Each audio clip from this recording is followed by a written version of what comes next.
This is a story about how a physicist created a terrible mistake for humanity. To this day, people still wonder whether this invention helps save lives or not. This mad and monstrous creation from the time of World War II has left an indelible mark on history. It's going to be fascinating.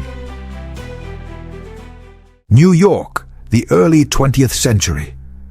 The city is growing upward like an iron forest from which towers and smoke break through. Somewhere in the heart of Manhattan, amid the smell of ink and electricity, a boy is born who is destined to set the world on fire. Not with a match, but with a thought. His name is Robert Oppenheimer. He grew up in a house where books stood in walls taller than his head. His father, a wealthy textile merchant, a practical man, but a romantic at heart. His mother, an artist who believed the world could be reshaped with color and form. Robert grew up between two fires, businesslike reason and aesthetic dream.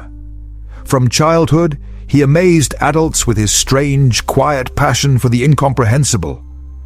At 13, he quoted Goethe and conducted experiments with crystals that other children would have called witchcraft. Teachers said, "He'll either become a great scientist or go mad from his own mind." He was lonely, not because people avoided him, but because no one around him could breathe. His thinking burned so brightly that it illuminated, but also scorched. At Harvard University, young Oppenheimer wasn't studying. He was absorbing. Chemistry, poetry, philosophy, Sanskrit, physics, everything wove together in his mind into a strange, shimmering web. He saw no boundaries between science and art, between atom and thought. One day he said, "Science is not just knowledge. It's a way of speaking to the world, which doesn't always answer in words." When he went to Europe, to Cambridge, he found himself in a world where physics was already exploding from within. Rutherford was splitting the atom. Bohr was building its models. Einstein was bending space itself. The young American with a nervous gleam in his eyes arrived in the place where new gods were being born. Equations. But genius rarely comes without its demons. Cambridge met him coldly, withdrawn, painfully shy. He didn't get along well with colleagues. He suffered from insomnia, didn't eat, got lost in his own thoughts. At times, anger flared in him suddenly, like a short circuit. Rumor had it that once he even tried to poison his mentor with a lab apple, out of despair or as an experiment with fate. It wasn't a doctor or a professor who saved him then, but the very mind he had nearly destroyed. He left for Göttingen, where Niels Bohr was teaching at the time, and everything changed. Oppenheimer entered the orbit of Max Born, the very one who turned physics into the art of probabilities. Among students, he was no longer an outcast, but a luminary, strange but dazzling. His language, his ideas, his brilliant, almost theatrical lectures, all of it made him seem like a poet of science. In Göttingen, he didn't just solve problems. He saw music in formulas. Every integral sounded to him like a note, every hypothesis, like a chord from which a symphony of the universe could be built. He wrote letters to Born, in which he spoke of physics as if of love. Everything we do is an attempt to understand why reality chose to be this way and not another. It was there, in Europe, that he first understood. Matter is not just substance, but mystery. Everything that exists vibrates, interacts, transforms, and in this choreography of atoms lies the meaning of existence. It was then that the thought first sparked in his mind, that within the very structure of the world, fire is hidden, that if man learns to release it, He could ignite not only the universe, but his own soul. When Oppenheimer returned to America, he was 25. His eyes were tired, but full of light. He already knew the world was entering an era where thought would be worth more than a bullet. In the lecture halls of Berkeley and Caltech, he became a legend. Not just a physicist, but a philosopher, reading Dante to students and speaking of atomic decay as a mystery. He was a man who could quote Goethe and in the same breath derive the wave function equation. His lectures resembled sermons, his chalkboard, an altar. And somewhere in that burning among chalk and formulas, the first spark of what would one day become Trinity began to gather. At that moment, he didn't yet know he would become the father of a new era. He was simply searching for truth, like a child searching for light in the dark. But somewhere, perhaps, the universe was already smiling, because its most curious son had just found the match. America in the 1930s, a country on the edge. Unemployed people wander the streets, factories fall silent, and even the sun seems to shine dimmer. The Great Depression stretches on like a winter without end or meaning. And somewhere in Berkeley, behind the glass walls of laboratories, another fire burns, tiny, stubborn, intellectual. Robert Oppenheimer, a professor with tired eyes and hands always covered in chalk, is building his own little cosmos. He teaches physics, but his lectures sound like sermons. Students sit breathless as he draws equations on the board like ancient runes. The world, he says, is not a solid wall, but a dance of probabilities. And if you listen closely, you can hear the universe whisper. People speak of him with reverence. His students call him simply Oppie. He's a magnet, attracting the brightest minds. Among those who listen to him are future heroes of science, Feynman, Teller, Ulam. He doesn't just teach, he infects with a thirst for understanding, like a virus made of light. But outside the lab, a very different world is boiling. Anti-capitalist slogans rise on the streets, Hitler's speeches echo on the radio, and civil war blazes in Spain. And Oppenheimer, though a scientist, feels the air thick with anxiety. He reads newspapers, sees photos of prisoners and frozen children, hears of Nazi laws against Jews. For him, these are not abstractions. Many of his colleagues, brilliant European physicists, are forced to flee the darkness. During these years, Robert grows close to a circle of left liberal intellectuals. Among them are actors, writers, activists. At evening gatherings, he reads poetry about war, quotes Eliot and Rasul Gamzatov, and debates until dawn about the meaning of justice. He is drawn to people whose souls ache for humanity. Among them is Jean Tatlock, a woman who will remain in his memory forever, a wound that time never heals. She is a doctor, intelligent, independent, politically active. They argue, kiss, read Marx and Donne, cry over poetry. In her, Oppenheimer finds a mirror of his inner storm. She is flame. He is coal smoldering beneath a cold surface. He doesn't join the party, but his sympathies for the left become noticeable. He donates money to help the Spanish Republicans, attends meetings where they discuss a new just world. At the time, he doesn't yet realize that all these small episodes, like drops of ink, will later be turned into a stain on his file by military intelligence. Meanwhile, physics makes a new leap. In Europe, discoveries in uranium fission. Lisa Meitner and Otto Hahn show the world that the nucleus of an atom can be split. This event feels like a scientific earthquake. For Oppenheimer, it's a revelation. He feels the old equations begin to sound differently. What once seemed impossible is now just a matter of time and will. But with this knowledge comes fear. If atomic energy can be released, then it's possible to build not just a reactor, but a weapon capable of incinerating cities. One evening, he stands on the roof of his house in California and looks at the sky. Below him, darkness; above, stars, cold and indifferent. Jian is beside him. "We always want more light," she says, lighting a cigarette. "And light can burn," he replies. She smiles. "Then maybe we're made to burn." The words sound romantic, but they unsettle Oppenheimer. He dreams of fire more and more often.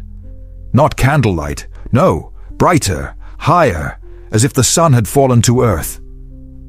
Gradually, the world around him turns into a chessboard, where the pieces move toward catastrophe. Germany arms itself. Japan marches into China. In Europe, tank engines roar. And when, in 1939, news of the invasion of Poland reaches America, Oppenheimer understands the storm has begun. He feels like a grain of sand in a hurricane, a genius drawn into the vortex of history. He is not a politician, not a soldier, but the world demands he choose a side. Scientists in Los Angeles and New York begin to discuss the morality of war. Can science be used for destruction if it saves millions? Oppenheimer doesn't answer. He thinks. In December 1941, after Pearl Harbor, America enters the war. Everything changes. Men in uniform come to him, polite, with cold smiles. They say the country needs his mind, that this is not just an opportunity, it's a duty. He listens and remains silent. Inside him, two voices struggle. One, the rational scientist, thrilled by the prospect of discovering the unknown. The other, the poet, the philosopher, who sees the shadow of the future on the desert sand. He agrees, because he knows, if not him, then someone else. And better that the monster to be born sees the world through the eyes of someone who understands what sin is. Thus, Oppenheimer takes a step from which there is no turning back. The path to Los Alamos still lies ahead, but the wind of history has already caught him. He walks, clutching a cigarette in his pocket, and the awareness that the world will never be the same again. The world burns like paper lit from both ends. Europe groans under the treads of tanks. The Pacific boils with Japanese flotillas, and America, a giant awakened, begins to turn the gears of war. Newspapers print posters with slogans like, "Every atom for victory." Damn, no one yet realizes how literally those words will soon come true. Robert Oppenheimer is still a professor at this time, though his lectures now increasingly resemble gatherings of minds searching for a way to save humanity and to destroy it at the same time. He is thin, nervous, constantly on the edge of insomnia. His eyes, tired and attentive, belong to someone who sees farther than he wants to. One day, he is summoned to Washington, a dry letter without embellishment. "Dr. Oppenheimer, your work in theoretical physics is of particular interest. We would like to discuss a matter of national importance."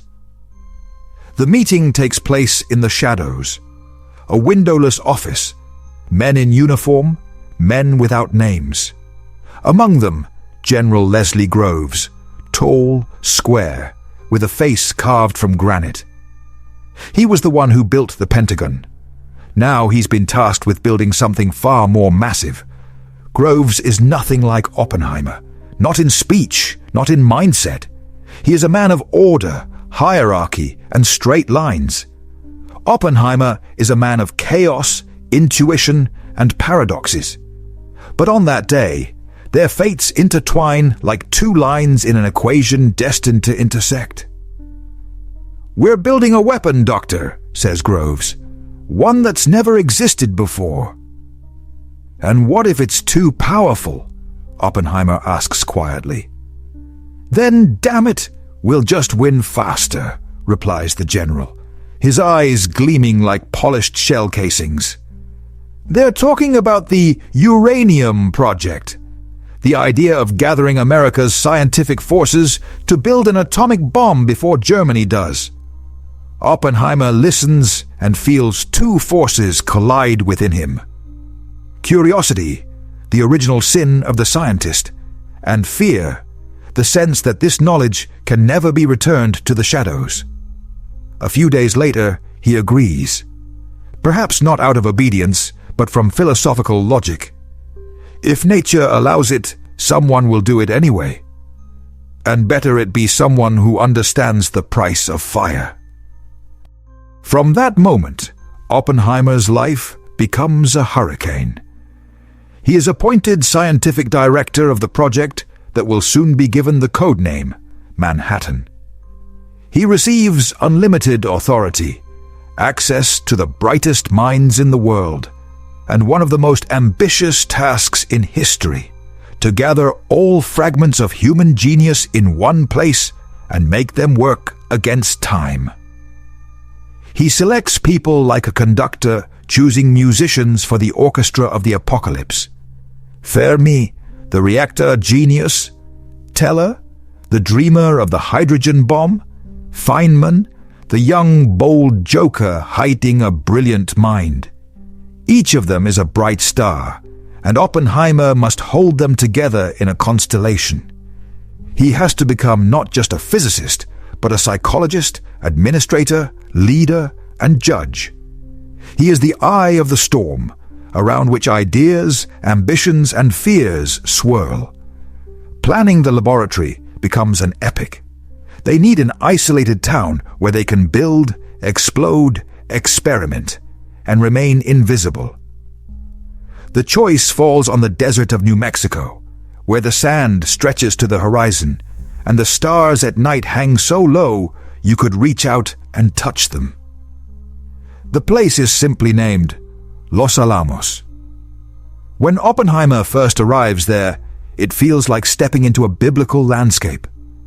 Dusty wind carries the scent of sage and smoke. The sun scorches the eyes, and somewhere in the distance, lightning flashes, a sign of things to come. He tells the general, "Here, among the rocks and sky, we can build a sun." Groves smirks, but makes the decision. Los Alamos will be the heart of the project. Construction begins in a rush. Dozens of trucks, barracks, laboratories, barbed wire, guards, passes. The entire area sinks into secrecy. It's not on maps, and no one speaks of it. Scientists and their families move here as if to another world. Their children play in the sand. Wives write letters that never arrive, and husbands inch closer each day to a mystery that could change the course of civilization. In the evenings, Oppenheimer walks up a hill overlooking the desert. The night around him is black as velvet, studded with stars. He lights a cigarette and stares into the darkness. Sometimes he whispers lines from Sanskrit to himself, verses from the Bhagavad Gita, which he read as a student. "I am become death, the destroyer of worlds." Back then, he said them with awe. Now, with coldness. But there are no explosions yet. For now, it's all calculations, formulas, metal, and blueprints. And yet the air already feels charged with anticipation. Scientists argue, laugh, invent, smoke, quarrel, reconcile. Among them walks Oppenheimer, thin, nervous, with a cigarette he never finishes. He moves quickly, speaks even faster, as if afraid his thoughts won't keep up. He is both strict and inspiring. He can wound with a word, then embrace a moment later. He demands the impossible, and people deliver the impossible because they believe in him. Sometimes at night, he doesn't sleep. He sits by the window of his room, watching the sand where the wind draws patterns that resemble formulas. He feels something approaching, not just a weapon, but a new era in which man himself becomes a force of nature. He doesn't yet know that here in these hills he will forge not victory, but a curse. And when the first laboratories begin operating in the spring of 1943, a storm rolls across the desert. Thunder rumbles over Los Alamos. Lightning flashes cut through the sky, and Oppenheimer stands in the rain, unmoving. Raindrops strike his face, and he whispers, "Maybe this is the first sign, thunder before the sun." He feels the war is no longer somewhere out there across the ocean. It now lives inside him, in formulas, in the hearts of his scientists, in every atom they try to split. And from this storm will be born a light that will never go out. Los Alamos didn't exist on the map of the United States. It wasn't in directories, letters, or reports. Even those who arrived there had no address, only a code. But in the middle of 1943, in the sun-scorched desert of New Mexico, behind barbed wire fences and watchtowers, a city rose, one that no one was supposed to know about. From the air, it looked like a ghost settlement. Barracks, hangars, laboratories, and only at night, scattered lights like the breath of a sleeping giant. But within those walls, a force was being born that could awaken the entire world. Oppenheimer arrives first. His thin figure in a dusty coat and wide-brimmed hat stands out against the backdrop of soldiers, engineers, and laborers. He stands amid the chaos of construction, trenches being dug, wires strung, foundations poured. The wind carries sand and the smell of wet concrete. "There will be a city here," he says, "a city of thought." Groves grunts, "A city of secrets, Doctor. Don't forget that." Between them, a strange balance. The general sees a genius in Oppenheimer, but doesn't trust him. Oppenheimer sees strength in the general, but fears that behind it lies stubborn bluntness. They need each other, like two gears in the same machine, but each one grinds. Gradually, the city comes to life. Hundreds of scientists and their families arrive. From university campuses, they enter a world where everything is subject to secrecy. Their letters are opened before being sent. Their conversations are monitored. Their names vanish from newspapers. They sign non-disclosure oaths and cease to belong to the world. Signs hang on the fences. "What you don't know saves you." As a joke, the city begins to be called a scientific prison. But if it's a prison, it's a very special one. In the evenings, laughter, music, and children's voices echo in the courtyards. Wives host tea parties, children build sand castles, and men return from the labs with eyes glowing with the weary light of discovery. Everything seems almost normal, until you remember that under their hands, a weapon is being born that could erase these homes, these smiles, and the very ground they stand on. Workdays become an endless stream of experiments. In the labs, centrifuges roar, detectors click, electromagnets hum. People rush around with sheets of calculations like nervous bees, each carrying a drop of future honey or poison. Oppenheimer is everywhere. He appears suddenly, like a shadow, in chemical shops, theoretical groups, weapons workshops. He asks questions, argues, pushes, inspires. They respectfully call him Oppie, though behind his back some call him the sleepless saint. He contradicts himself, at times gentle and poetic, at others sharp and ruthless. He might light a cigarette right in the lab, balancing it with a pencil in hand, calmly discussing the probability of atmospheric destruction as if talking about the weather. To many, he is a leader, to some, a frightening enigma. Feynman once said, "He was like a conductor without an orchestra, only the orchestra played inside him. Nights in Los Alamos are special. The desert sings. Through the silence, the wind howls and the occasional footsteps of sentries echo. In the sky, millions of stars, and it seems they are watching this strange human experiment from above. Sometimes, scientists step outside and silently gaze at the sky. Someone whispers, "What if they, those stars, have already seen how it ends?" But not everything is made of inspiration and formulas. Fear seeps into the city. In the news, front after front, war devours Europe. Scientists from Germany disappear.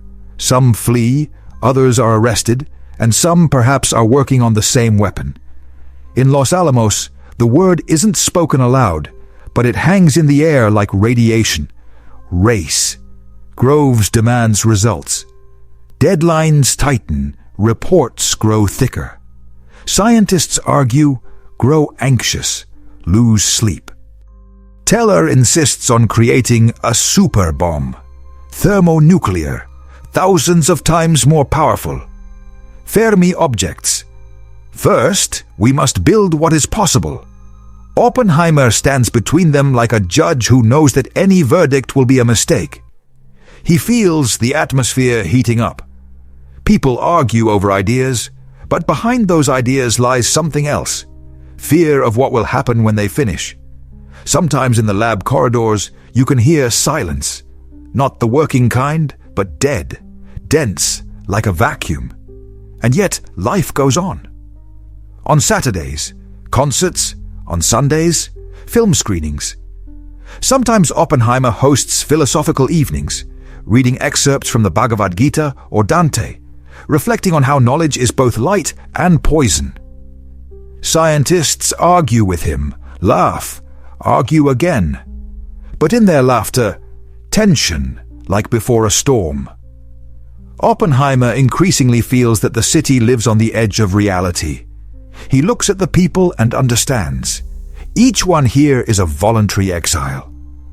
They all hope they are creating a weapon to stop evil. But deep down, each one knows. They are creating an evil greater than all of them combined. One late night, he walks through the lab courtyard. The wind lifts the dust, and distant thunder rumbles. In the darkness, a figure flickers, a soldier on guard with a rifle. Oppenheimer stops, looks at the stars, and suddenly catches himself thinking, this city is like a model of the universe. The scientists play the role of gods, the soldiers, angels with rifles and the desert, eternity, watching without interfering. He closes his eyes and hears a phrase in his mind. You have become the one who creates the sun. Be careful. It may blind you first. Soon he is informed. The calculations are nearing completion. The design is feasible. The theory confirmed. Now it's a matter of practice. They are ready. Almost. A strange stillness settles over Los Alamos. Not peace, but held breath. People walk faster, speak softer. No one laughs. Oppenheimer understands. Everything they've built is not just a city, but an altar. And the sacrifice has already been chosen. The desert is silent. But in that silence, a distant rumble can already be heard, as if a giant is stirring underground. Trinity is approaching. Spring, 1945. The desert breathes heat like a beast in a cage. At night, the windows of Los Alamos laboratories glow. Behind them, under the hum of fans and the rustle of paper, not just a weapon is being born, but an idea of the end. Physicists, once devoted to the beauty of equations, now look at their formulas with unease. Every line, every calculation, like a tooth on a key that will soon turn in the lock of the universe. They already know. A chain reaction is possible. It might be controllable, or it might not. Rumors spread quickly, even despite censorship. There's a legend that one theorist wrote in a report. There is a possibility that the explosion could ignite the atmosphere. It's just a hypothesis, a statistical speck. But for the human imagination, that's enough to conjure a vision of apocalypse. The sky catches fire, oceans boil, the planet turns into a star, cold and lifeless. Teller, the eternal provocateur, argues with Oppenheimer. We can't rule out zero, even if the probability is 1/1,000,000%. But if we stop because of fear, Oppenheimer replies, we'll remain in eternal darkness. Maybe darkness is safer than the sun, Teller throws back, walking away, his heels striking the concrete like the drumbeat of fate. Each day brings new dilemmas. Fermi hosts a doomsday bet. At dinner, he jokes that he'll wager $1 the atmosphere won't ignite. People laugh, nervously, with a crack in their voices, as if laughter helps drown out their own thoughts. Oppenheimer watches them and feels. Science has become a game of chance, where the stakes are the life of the planet. His office is silent. Just an ashtray overflowing with cigarette butts and stacks of papers. On one page he writes, "We are not inventing, we are summoning." And he stares at the word for a long time, as if it's moving. Meanwhile, outside the lab walls, the world is collapsing. Germany is shrinking under Allied blows. From Europe come horrifying photographs of concentration camps. People in Los Alamos, for the first time, truly see the abyss of human nature. Some cry, some remain silent, some repeat the same phrase. If we'd had the bomb earlier, we could have stopped this.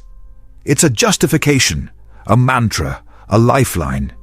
They believe their weapon is not evil, but a cure for evil. But where does healing end and poisoning begin? Oppenheimer walks at night along the fence. He thinks about Hitler, about science, about God, who remains silent. The wind carries the scent of dust and iron. He remembers the words from the Bhagavad Gita, "I am death, the destroyer of worlds." And for the first time, he feels that this phrase is not a metaphor. It's a formula, and it's almost solved. At the end of May, a secret meeting is held. On the tables, blueprints, models, graphs. In the air, thick tension like static electricity. Groves demands a date. "We're ready," he says. "All that's left is to choose the place and time." Oppenheimer looks at a map of New Mexico. The desert, like a wound on the body of the earth. "Trinity," he says. No one asks why that name.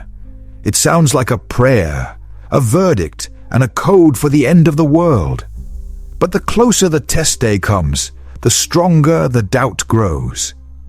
Scientists begin to argue about the essence of what's happening. Feynman laughs, saying history will remember them as the people who blew up the universe out of curiosity. Others remain silent. One chemist writes in his diary, "We don't know what we're fighting for, but I know that when this is over, we'll never look at fire the same way again." Wives sense the change.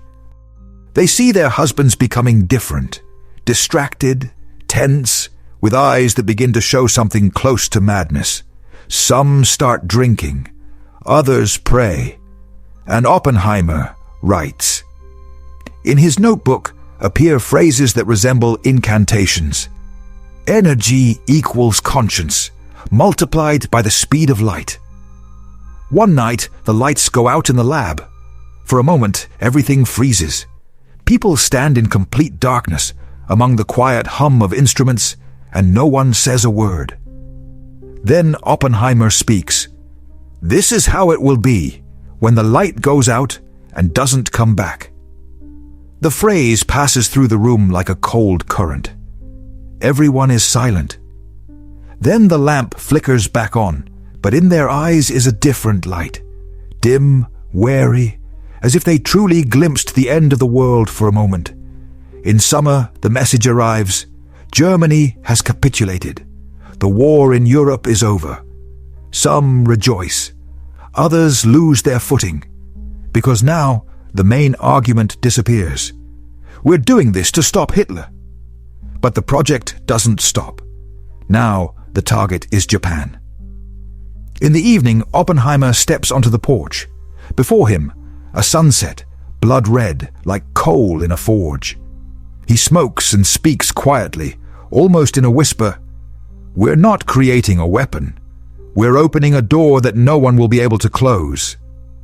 Behind him, Feynman walks out of the lab, chewing an apple and smiling.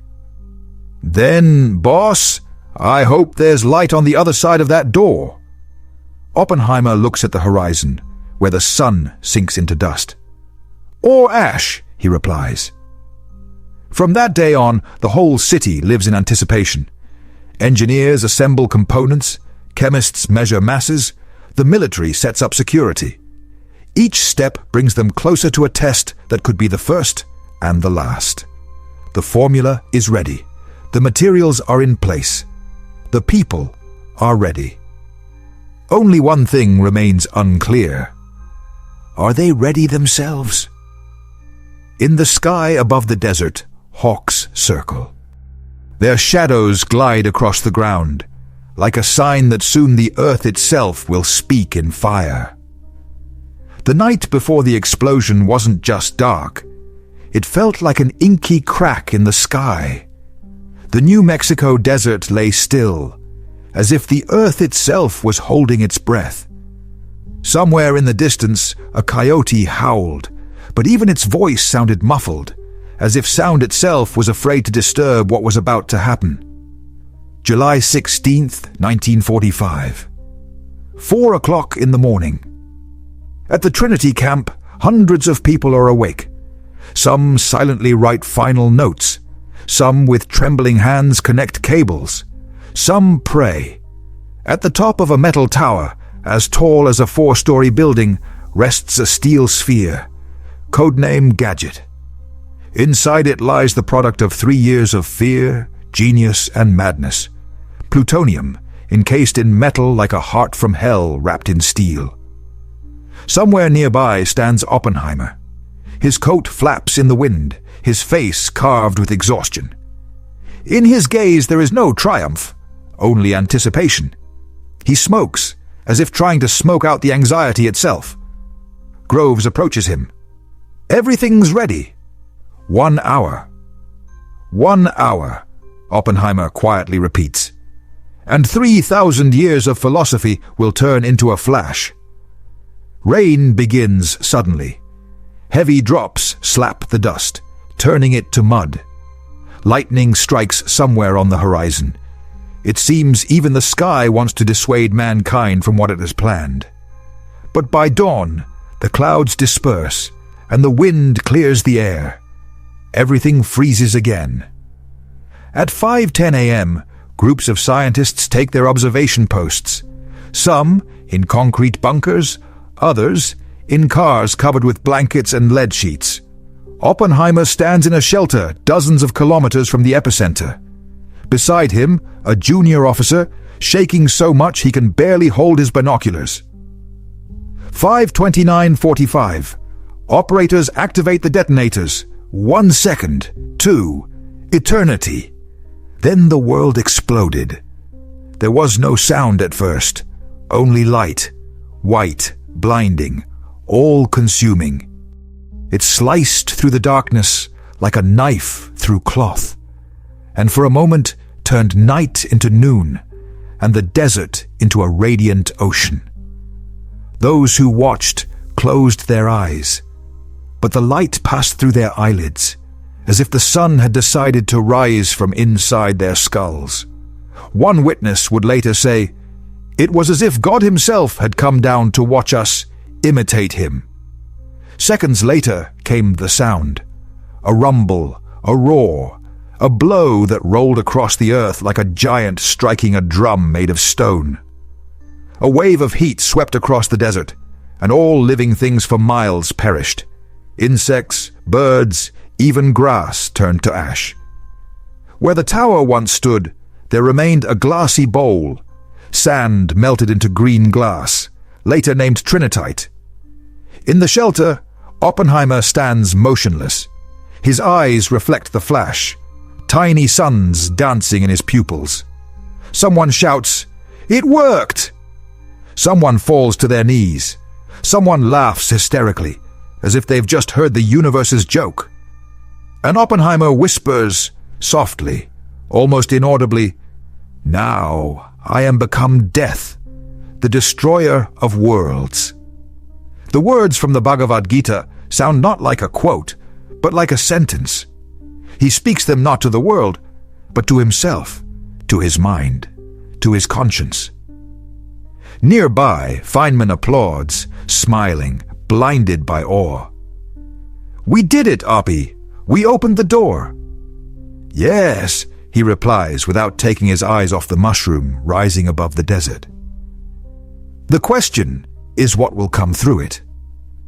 Minutes later, a mushroom-shaped cloud appears in the sky. It grows, turning into a colossus, white at the base, with a purple heart and a shadow of black dust. It rises several kilometers high, changing colors like an apocalypse chameleon. White, orange, pink, violet. Someone says it's beautiful. Someone says it's the end. Scientists record numbers, take photos, discuss the energy of the explosion. But behind their voices, something else is heard. A fear that cannot be expressed in formulas. Groves, satisfied, says, "Now we have a weapon to end the war." Oppenheimer replies, "Or to start another one, General." That evening the camp is euphoric. People drink whiskey, sing, argue until they shout. Someone says, "This will save millions." Someone else, "This will destroy everyone." But everyone feels they've crossed a line from which there is no return. Oppenheimer steps outside. The desert is quiet again, but the silence is different now, as if the earth itself is stunned. He walks across the glassy ground where the tower once stood. Beneath his feet, the melted sand crunches, greenish like frozen light. He picks up a shard, a piece of trinitite, and looks at it. Starlight trapped in stone. He understands this is not just matter. It's a symbol that humanity has finally befriended the sun, but never asked what the cost would be. He whispers, "We created the sun for darkness," and the wind, as if in reply, stirs the dust. Everything begins. In a few weeks, a bomb like this will be given a name, Little Boy, and it will fly toward a city called Hiroshima, then another, Fat Man, toward Nagasaki. But for now, on a July night in 1945, Robert Oppenheimer stands in the silence of the desert and watches the light slowly fade. August 1945. The world had not yet grasped that the war was over, but a new era had already begun.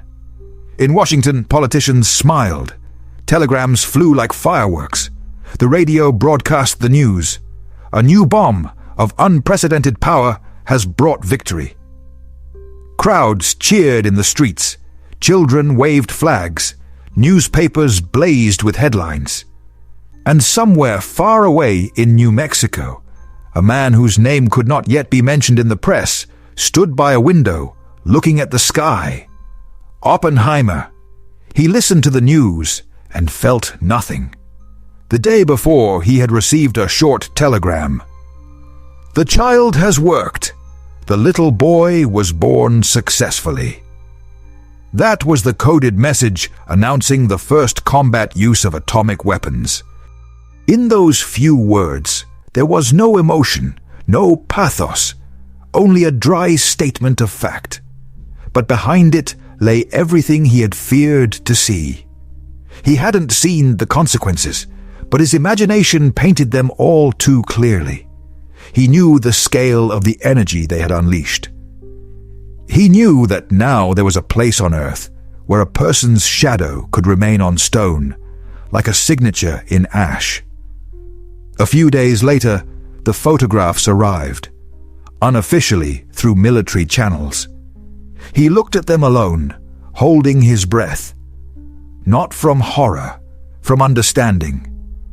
He suddenly realized that the flash above the desert had not ended that morning of July 16th. It had simply found its continuation in another sky, over other lives. And it was not the light of victory. It was light that kills. Los Alamos received the news with mixed feelings. Some rejoiced. We saved millions. We forced the enemy to surrender. Some remained silent, staring at the ground. Feynman didn't joke for the first time during the entire war. One of the chemists said, "When I heard the word Hiroshima, I knew it would echo in every equation from now on." The next day, Oppenheimer gathered his staff.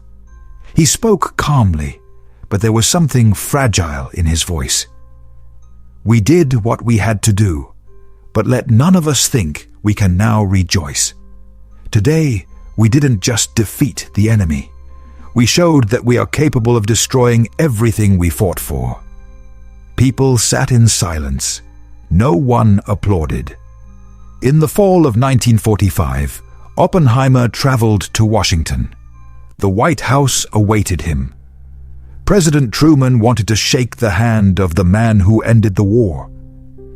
The office, spacious with the American flag, a portrait of Lincoln, and the smell of tobacco. Truman smiled, patted Oppenheimer on the shoulder, and said, "You should be proud of yourself, Doctor. This is a great achievement." Robert was silent for a long time, then quietly replied, "Mr. President, I have blood on my hands." The room fell silent. Truman frowned, raised his eyebrows. "Blood?" he said coldly. "I'm the one who decides to spill that blood, not you." After that meeting, Truman ordered that Oppenheimer not be invited again. And the physicist walked out into the street, and for the first time in a long while felt tired. Not physically, but inwardly, at the level of the soul. As if his heart had become heavier than gravity. Returning home, he wrote in a letter to a friend, "We have taken a step beyond the bounds of human knowledge, and now all we can do is learn to live with it." He no longer smiled. In photographs from those years, a thin face, eyes lit not by lamps, but by an inner fire. He gave lectures about the future of science, telling students, "Every discovery is a choice between light and ash, and we made our choice. Now, it's your turn." Gradually, the world adjusted to the new weapon. People went to the movies again, bought ice cream, laughed. But on a deeper level, everything had changed. Every person now lived under an invisible sun that could rise at any moment. And Oppenheimer became a symbol, not of victory, but of responsibility. People no longer asked him about formulas, but about conscience. He spoke carefully, without grand words. We must remember that science is not just knowledge. It is a mirror of humanity. And if you stare into it too long, you may see not light, but your own shadow. Sometimes in the evenings, his thoughts returned to the desert. The memory of that dawn came like a dream. The flash, the silence, the sand turned to glass. He understood that it was there, among the wind and stars, that not just the atomic age was born, but a new morality, a new guilt. He still believed in reason, in humanity, in redemption through awareness. But deep inside, he knew the sun they had created would never go out. It had settled forever in the memory of humankind and in his own heart. Sometimes he walked down the street and saw children playing in the sand, and suddenly he would notice how the sunlight fell on their faces, soft, golden, peaceful. He smiled, but in his eyes, sorrow, because he knew, from now on, humanity would forever see light differently, Light is life, but light can also kill. Fame is a strange substance. At first, it warms you, then it burns, and afterward, only ashes remain in which rumors find comfort. After the war, Robert Oppenheimer's name became known around the world. Newspapers wrote about him with admiration, as if he were a new Edison. He was called the father of the atomic bomb, the man who changed the 20th century. He took part in parades, meetings, conferences. He smiled, but more and more his smile resembled the shadow of a former light. He was offered positions, awards, professorships. He accepted, but as if doing so reluctantly. At every banquet, he felt something strange. The louder the applause, the more deeply silence rang inside him. When he spoke to students, he talked about science not as power, but as burden. We cannot turn away from what we've created. We must face the truth, even if it hurts. The audience listened, holding their breath.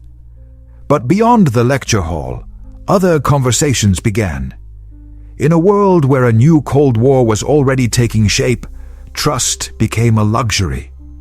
America now saw enemies not only across the ocean, but within itself. An era of suspicion, blacklists, and interrogations began. The word communist became not a label, but a sentence. And that's when Oppenheimer's passed. His involvement in liberal clubs, sympathies for leftist ideas during his student years, his acquaintance with activists, suddenly resurfaced like an old letter washed ashore. First in whispers, he had ties to the Reds. Then louder, he might be a threat. And soon, officially, he was summoned to hearings. Atomic Energy Commission, Washington. Oppenheimer arrived in a formal suit, without a lawyer. He believed the truth would defend itself. The room smelled of paper and coffee. Men in glasses asked questions, but between the lines, something else was clear. "Are you with us or against us?" "Dr. Oppenheimer," asked one of the commission members, "have you ever associated with people connected to the Communist Party?" "Yes," he replied calmly. "I've met with many people. Scientists must listen to all sides. The protocol was recorded. Pencils scratched paper. With each question, he felt the verdict had already been made. Rumors multiplied. Newspapers that had once praised him now wrote of questionable associations. Colleagues began to distance themselves. His clearance for classified projects was revoked. He wasn't angry. He was tired. He understood that he had ceased to be a symbol of science and had become a reminder of fear. Fear of knowledge that cannot be controlled.